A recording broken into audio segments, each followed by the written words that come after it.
when we did push through to buy what we would call our quote unquote dream house a few years ago.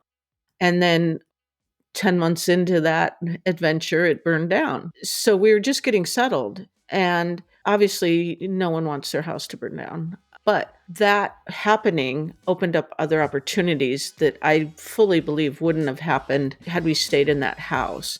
And yes, of course, brought me to where I am today.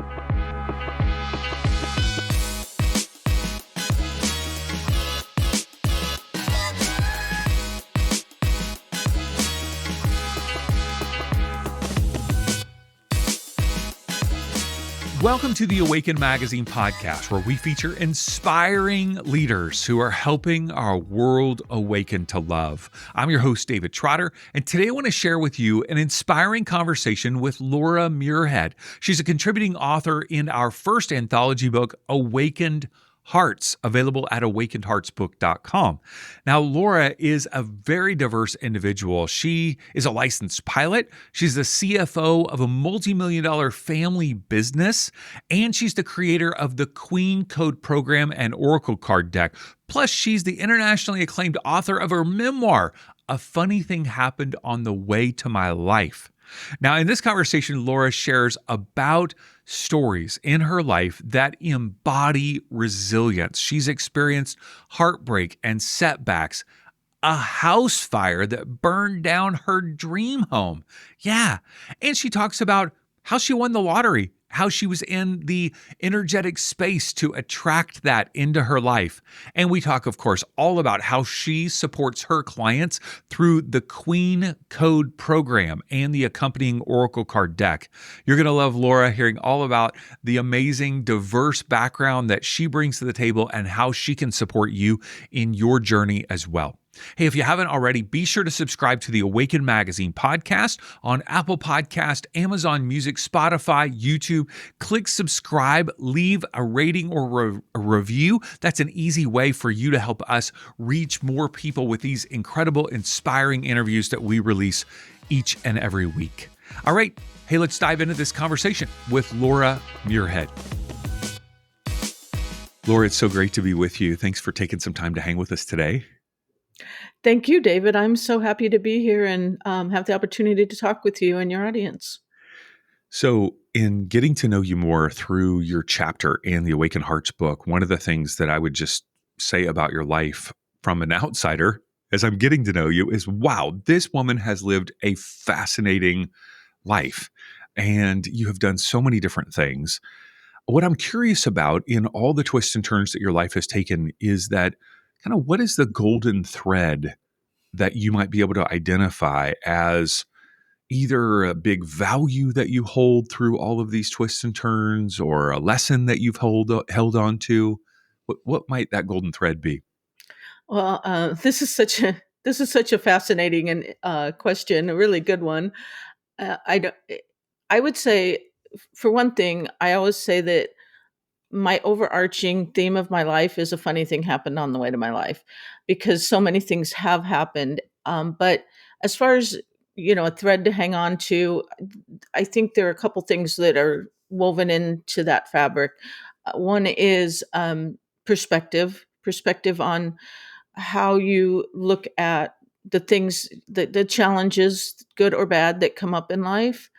The way that I feel like I've been able to look at those, but I think the underlying threads in that are staying true to yourself, trying to hold on to your individuality, which also is some level of persistence or perseverance, if you will.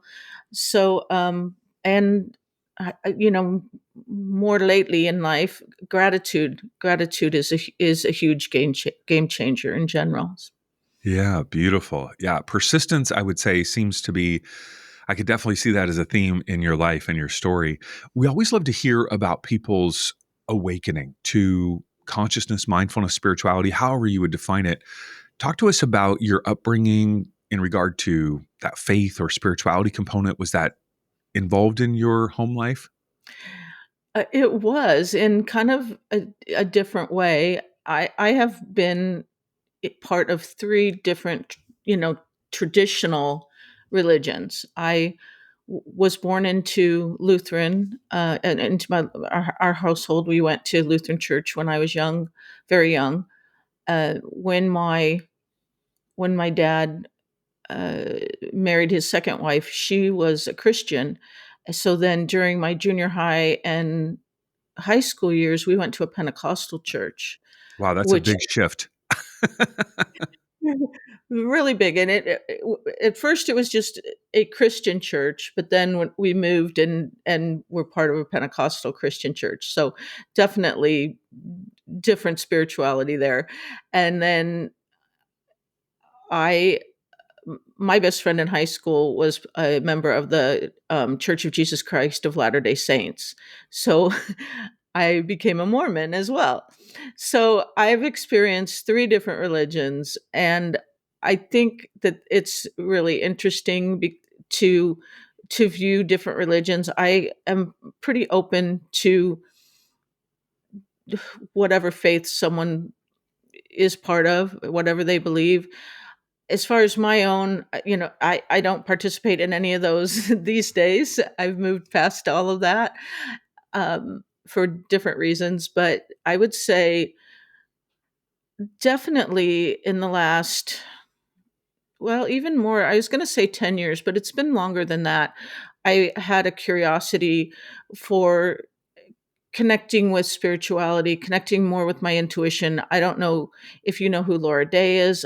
Years ago, when I was at one of Laura Day's workshops and connecting more into its intuition, but in the more recent, I would say, like I said, 10 years, I've worked with mentors and coaches who have opened me up and taught me more about spirituality.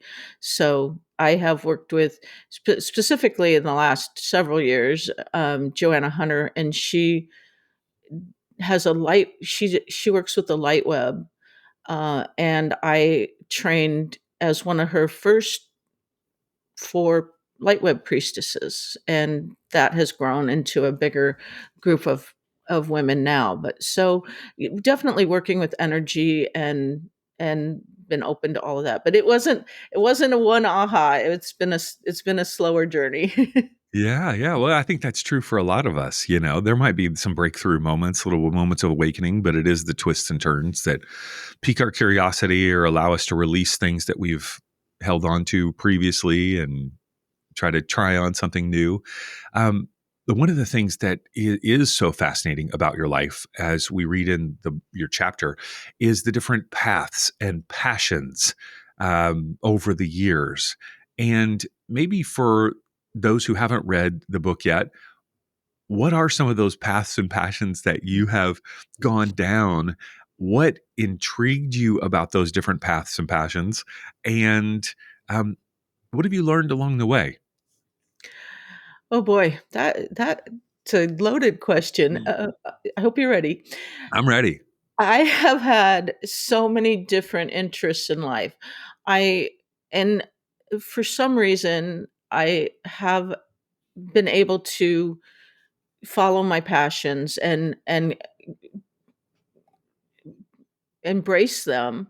So whether it's a business or whether it's just a personal passion, I when I was younger, I was sort of labeled a jack of all trades, and at the time it didn't really feel good, but now I actually embrace that and love it, because I think that I would be bored if I couldn't.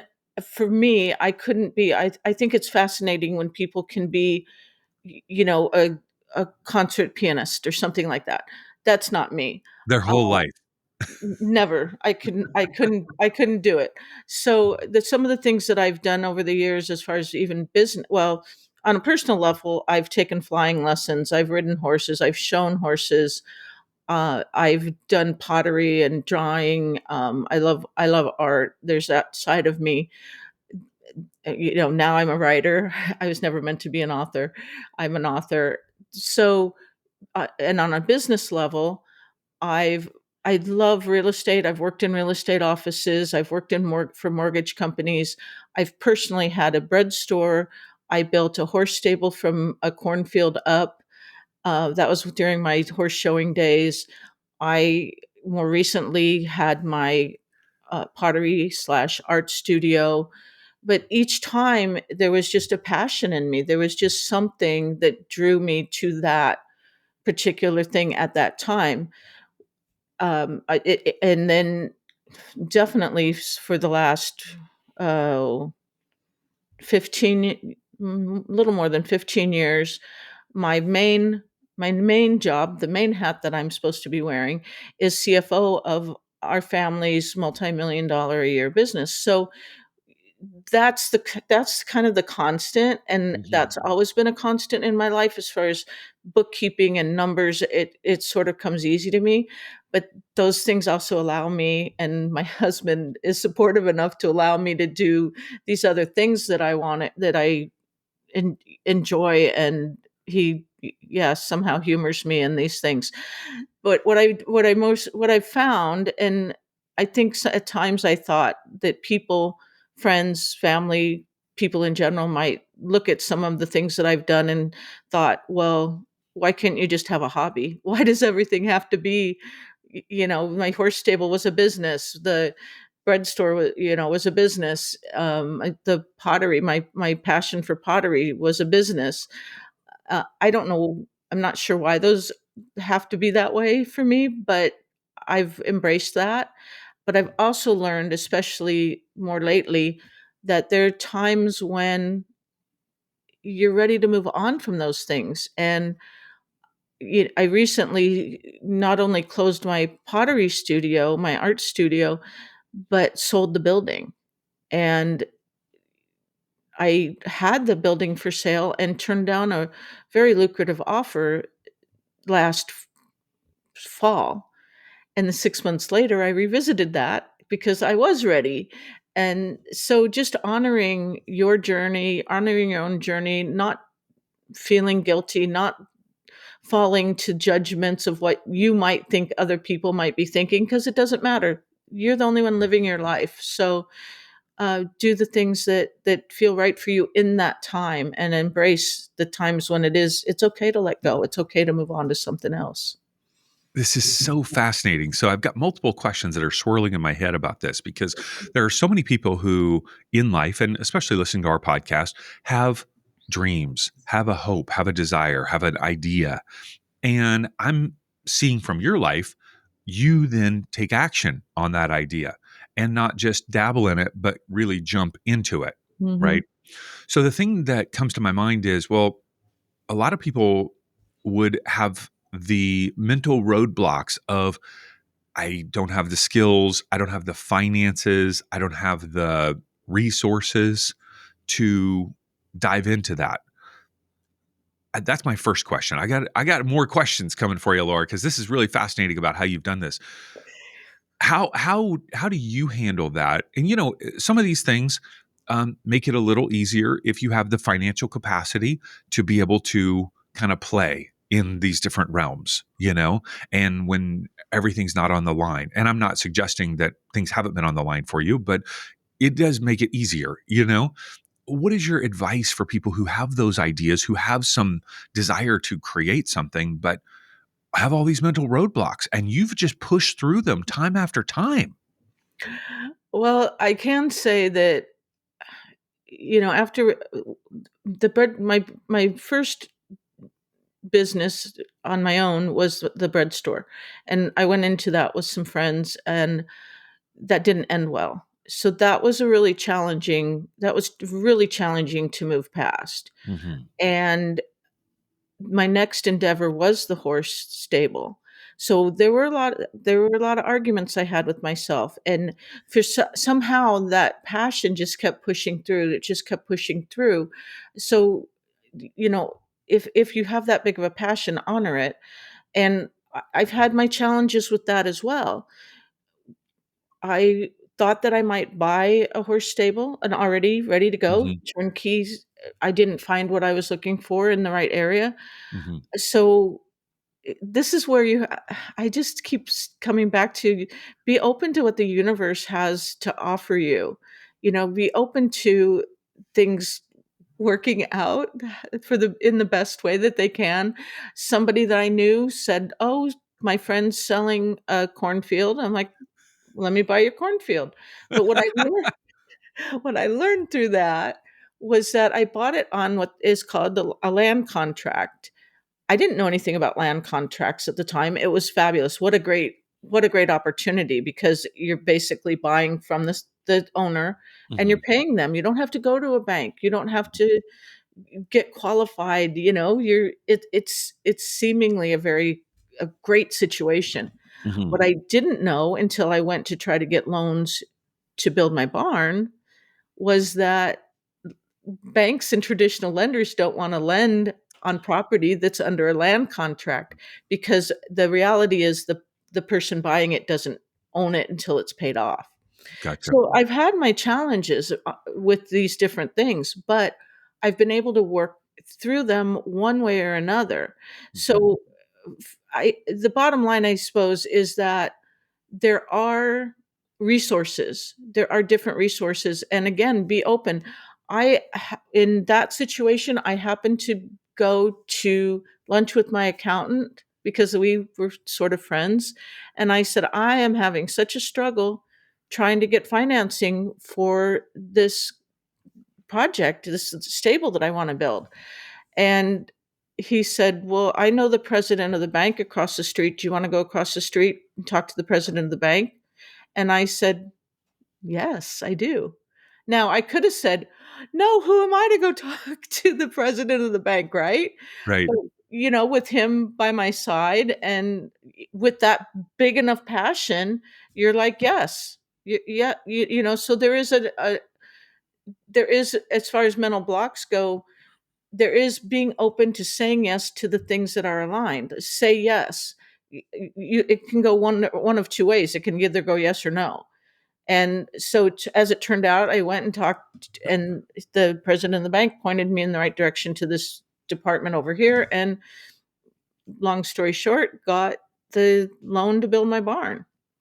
It seems like that if someone, like you're saying, has this passion and taps into it, that these roadblocks, these challenges present kind of a test of like, are you really dedicated to this passion, to this, thing that you feel called to? Because then you'll find a way around it. You'll be open to receiving from the universe whatever that resource is. And it seems like you've just stayed open. You've said, you just have to stay open. Yeah, I had no idea that that was going to happen. I had no idea my lunch was going to turn into, let's go talk to this. But it is staying open. And I also want to say that frequently we've had this conversation multiple times in the last couple weeks of sometimes when you're working towards something, y- the universe checks you and maybe brings you situations or people that you're like, oh, maybe I shouldn't go in this direction. It questions what your path is, what you're just trying to do. But those times frequently are showing up as, do you want to stay here? Do you want to stay where you are? Because this is what it will look like. I'm showing you again what this will look like. Or do you want to move forward? Do you want to keep going on your path and your passion? And it's frequently an up level in your energy when you're getting checked like that from the universe. How So do you, yes, be how, open. how do you determine the difference between, you know, like you may or may not know, I was a pastor in my old life for, a decade. And in that world, which you kind of grew up in, there's oftentimes a sense of when those negative things come, well, this is a message from God saying, this is a closed door, right? Stop. Other people say when there's a closed door, go through the window. Um, how do you determine the difference between the universe is kind of saying, no, this is not a good path for you, versus this is an opportunity for you to persevere? How do you determine that? Oh boy, that's a really good question. I think sometimes it is checking in with yourself and your passion again, just like, is are you going to stay true to your passion? Does it feel aligned? Does it really feel like sometimes, in fact, when we were showing horses, sometimes we used to say, when, okay, the weather's going to be bad. That's one check off. Oops, got a flat tire on the trailer. That is another check. So sometimes when things start to layer and get to a point where you're saying, okay, now the hassle factor has gotten too deep that we need to, say, no, we're not going. But for me, all I can say is that things that feel aligned, and you're going to push through. I also do want to say sometimes those times when you are being checked can be the pause that you need to be ready for the next thing. And sometimes that can go sideways. I was sharing a story yesterday about that when I was and the point where I was actually getting divorced and trying to keep my horse stable. I was trying very hard. I was trying to get lending and do these different things so I could have it myself. And I was just pushing and pushing, and nothing was falling into place. So this would potentially be one of those times when, and this was before I had the perspective that I have now on this stuff. In fact, this is what taught me what I'm going to share with you. So at that time, I lived in the Midwest, and my friend lived in California. Her husband was having back surgery, and I had agreed to come out and support her and her kids during that time.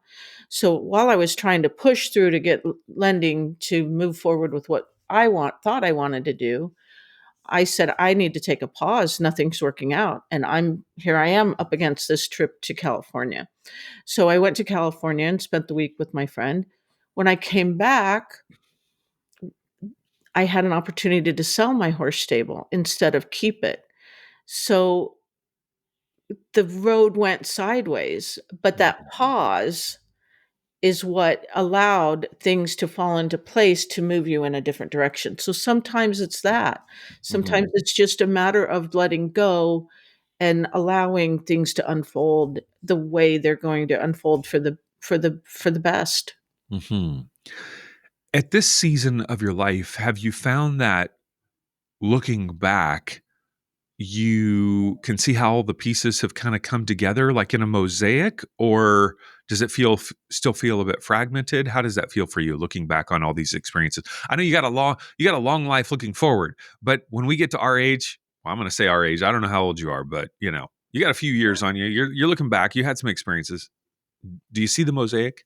Yes, absolutely. And there are times like that, or times, for example, one of the great examples is when we did push through to buy what we would call our quote unquote dream house a few years ago.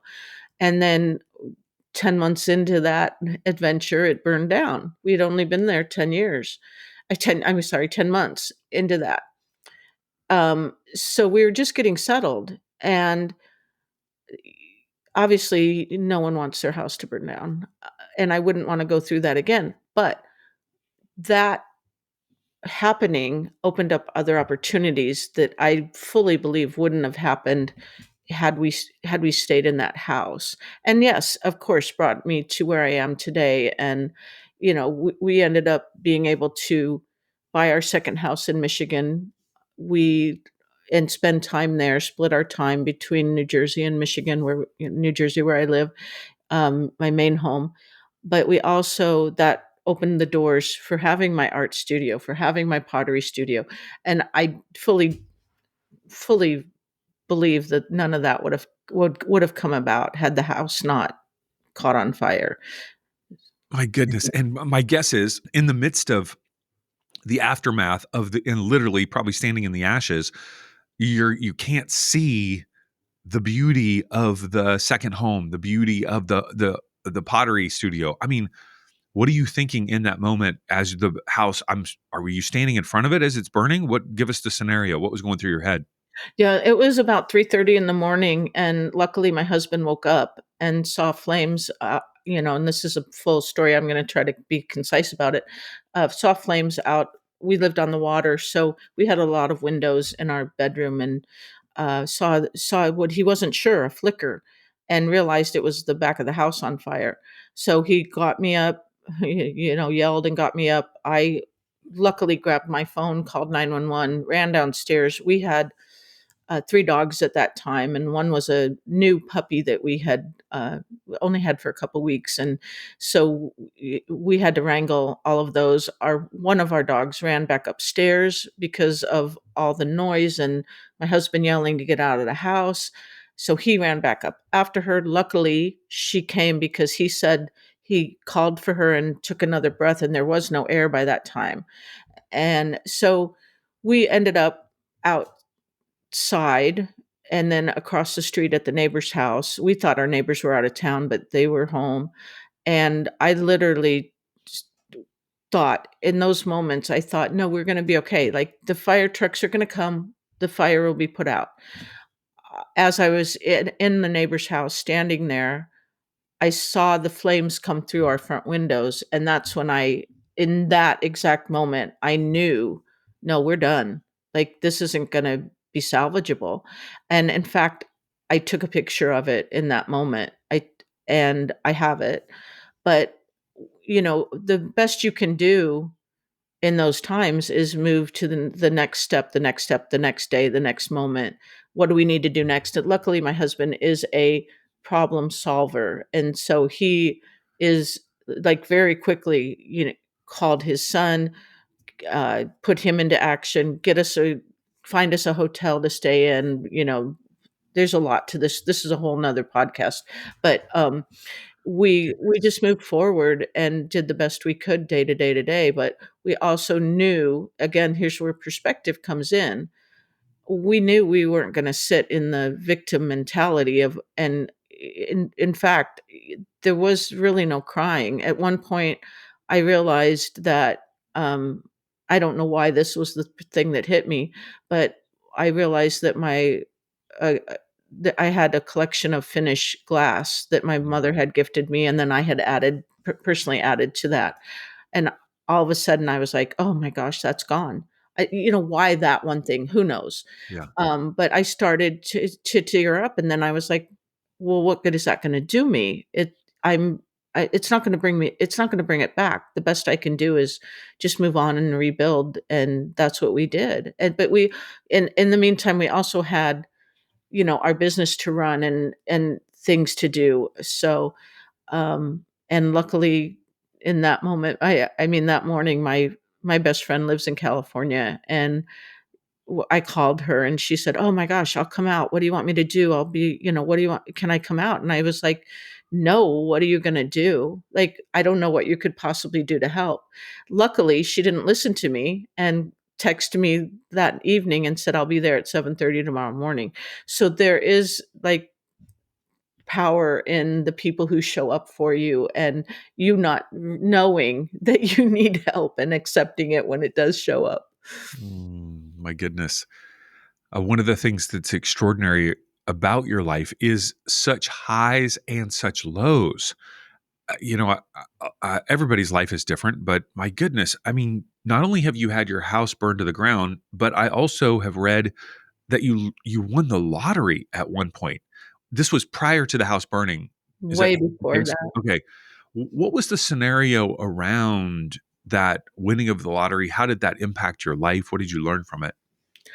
Well, just like it came with its own set of challenges. Everyone wants to win the lottery, right? Everybody thinks, "Oh, that would be the perfect scenario." I lived in Gonna fix California. everything. Yeah, it's an immediate fix. I won't have any problems after that. I lived in California, in Ventura County, and again, this was sort of a nudge, a premonition, I don't know, a spur of the moment. It was back when we didn't have all the lotteries that we have now, not all the games, not the multi-state games. It was California Lotto, and it was, I believe, at that time only twice a week. Imagine it wasn't every day. Imagine for the kids out there.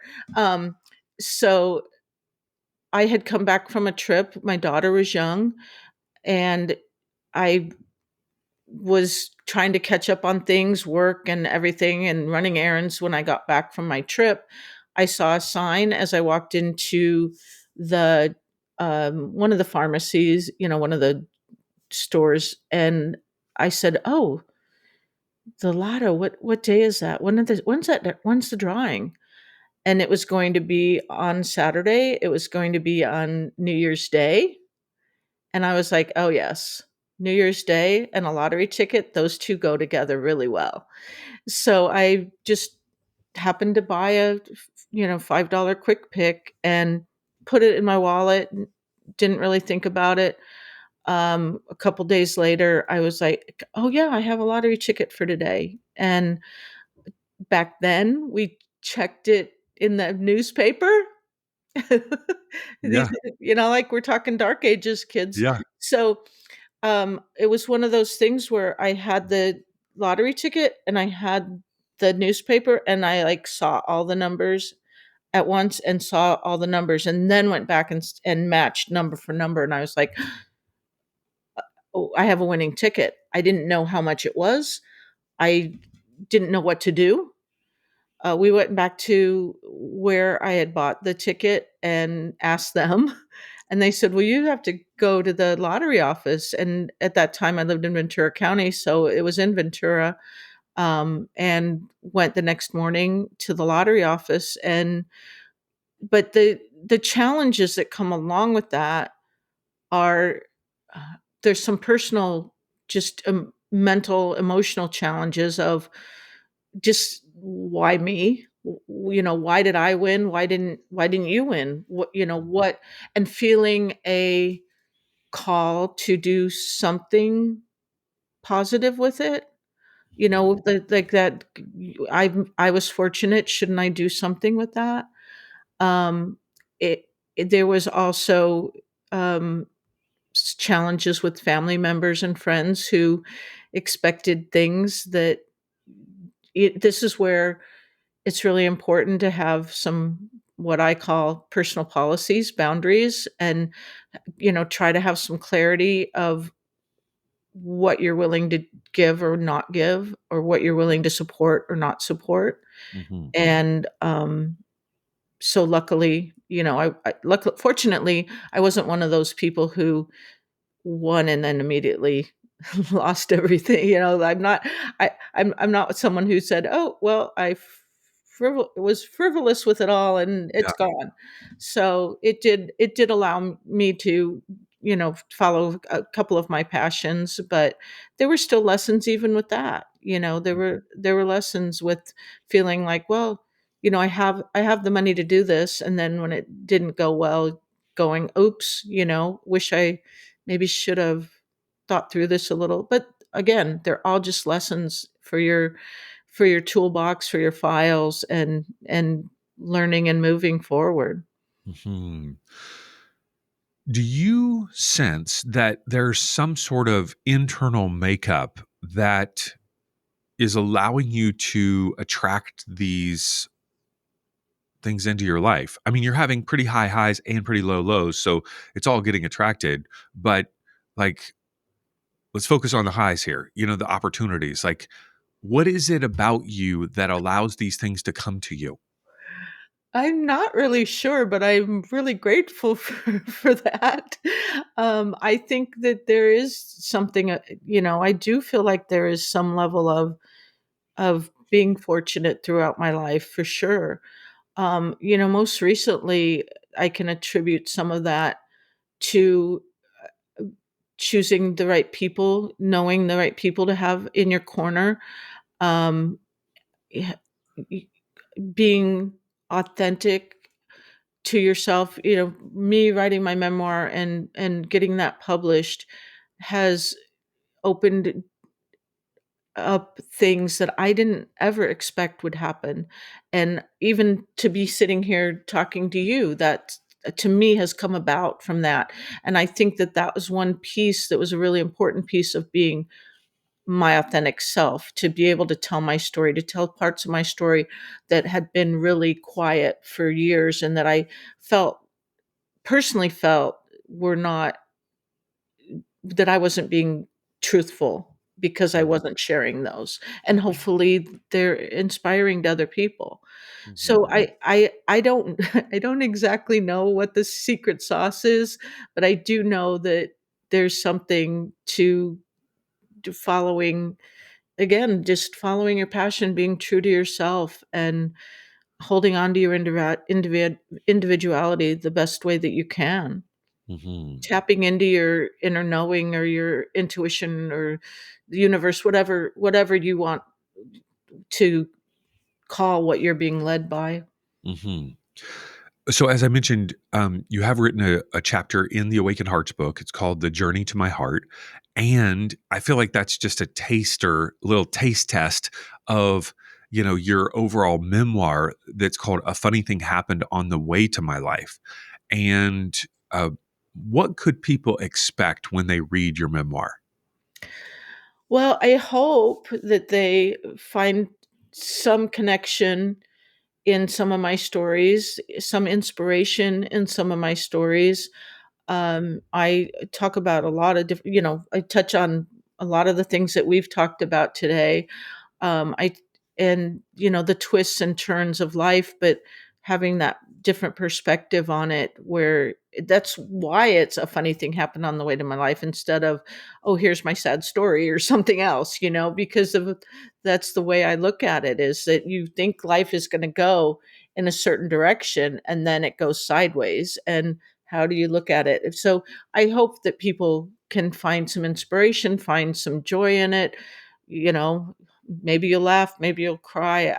I don't know. I know, even reading back through it at times, for me, it's, I've, cheered up reading my own story, and seeing some of the, revisiting some of the things that have happened throughout my life. And it's not just my adult life, it was my childhood as well, but also trying to maneuver through those things. And hopefully they'll see that as well, that I've been able to navigate those things as an adult to change some of that perspective even. Hmm. So I want to talk now about your work outside of your CFO world. You support other women as a coach. And so, who are the individuals that you primarily support? And I want to hear specifically about your Queen Code program and how they would benefit from that. So, the Queen Code is for multi-passionate women who are looking for more clarity. The basis, the what the Queen Code really, the beauty of it is, what the genius of it is that it helps you rewrite stories that you might find yourself, and we all do. We all tell ourselves stories. It doesn't matter. We tell ourselves a story, but we can look at those stories that sometimes maybe aren't so true. Like, we can tell ourselves whatever we want and we'll believe it all day long. Whether it's, poor me, I have to work so hard. And so there's archetypes of the queendom that you might identify with. Each one has its own set of stories, and it's a 8-week program to look at these stories, to move through them, and we apply them to the different areas of your life, whether it's self-care or your business or media, how you spend your time, what you're absorbing through media, different media. But it's individualized. It's everyone's own queen code. You create your own queen code, and so it's also changeable. But the beauty of it is that you set boundaries, what I call personal policies. A lot of people don't like the word boundaries, and that's fine, but it really is personal policies. It's just like a business. Businesses have their own policies, business policies. If you go into a store, they might not have, we only do exchanges, we don't do returns. That's a policy. What are your policies? What are your personal policies? Is a policy around self-care? Maybe it's that you'll make sure you always have fresh flowers in your house. It doesn't have to be something big. Maybe it's that you love getting your nails done once a week. Whatever it is, but we move through these things and hopefully help women identify the stories that they're like, I'm the only one that ever does anything, and I'm poor me. I never can get any help. Well, frequently, if you're saying that, it's because you might not be open to help. Like, your husband might be right there, and all you have to do is ask. Or a friend might be right there. And if you just ask, or even sometimes, when we're asking the universe, like, I'd really like a chocolate cake. I want a chocolate cake. Well, here's some eggs, here's some flour. here's some sugar. No, no, I want a chocolate cake. No, you like, so it's just changing their stories and helping them to find more clarity and be more, um, feel more secure in their lives. And is part of that pre-recorded that they watch, and then part of it's one-on-one? What's the actual like experience of it? It's, work I have workbook there's a workbook for each week. The Okay. first week, you meet the archetypes of the queendom, so those are the ones that you may or may not identify with when you're looking at your stories, and it's the villager, the knight, the servant, the princess, the queen, and the inner sorceress, which is your, higher self, your intuition, whatever you wanna call that. Mhm. So each archetype has a different has and they could be aligned or unaligned. So there's a workbook each week that you go work through, and each week focuses on the certain area of your life, whether it's, Mhm. business, or whether it's your self-care, relationships. So, and one of the things that I think about is that a lot of times this is part of to me part of personal policies is, for an example, maybe there's a friend that you've kind of fallen away from a little bit, and maybe you don't feel so connected, but they ask you to go to lunch and you always go, but you don't feel good after you spend the time with them. Well, how about setting a personal policy? How about saying, "No, I'm not gonna go to lunch and feel crappy, after lunch with this person." Yeah. Um, but there also you can have really strong personal policies, or there's ones that are a little more flexible where you say, I do still want to stay connected to Susie, so maybe I limit that time to once a month or once every Mhm. couple months. I could handle her on that level. So there's a lot of different ways that you can, but each week you work through a workbook, and then at the end you pull it all together for your queen code. So each week of personal policies comes together as your own queen Mhm. code. And it's Mhm. changeable. It's changeable as you move through life. Yeah, and you have a Queen Code Oracle deck that I how do. does that go along with the program? Is it aligned with it or separate, or how does that work? So just to this is the cards. Beautiful. Um, they it goes it's standalone, but it also complements. Okay. The deck is standalone. It has the archetypes in it. It has journal questions. It has the archetypes aligned and unaligned. I have a signature framework of question, investigate, heal, and grow, which both the program and the deck work through. So you might pull a card, for example, well, let's just pull one up to. So this card is the heal. I got to find my camera. Yep. Heal, servant aligned. Okay. So there's a message on the card. It's safe for me to honor and set boundaries on my time and energy. Then when you Mm. go to the book, there's a deeper message in the Mhm. book about that card, and a journal question for the day. So it's very thoughtful, but not, it goes hand in hand with the program, but it's not the same as the program. Wonderful. And so how can people follow your work and reach out to you to join the Queen Code program? You can get on my website. You can get the deck on Amazon, actually. The Queen Code is available on Amazon. And my books are and journals are also available on Amazon. So Laura Muirhead, just find Laura Muirhead, the author, my author page. You can follow me on Instagram, Laura underscore Muirhead underscore, and my website. The best website at the moment to find me on is a funny thing happened on the way to my life.com. And that will lead you through to the Queen Code and all the things as well. Wonderful. Of course, we'll put that all in the show notes and connect with people there. I want to share a quote as a final question for you. This quote was kind of what you end on in your chapter in Awakened Hearts, and it's imagine when the ripples we create become waves. Start today. Imagine when the ripples we create become waves. Start today. If somebody's listening today and kind of feeling stuck in their life, or dreams, they're wanting to live out a dream, but they're kind of feeling stuck, what encouragement would you give them? Well, first of all, I would say that feeling stuck could be a story. So that's something like going back to the Queen Code. Like things are always changing. Nothing stays the same. So the fact that if you're feeling stuck, first of all, you can honor that, but you can also think about what can I do instead of saying I'm stuck.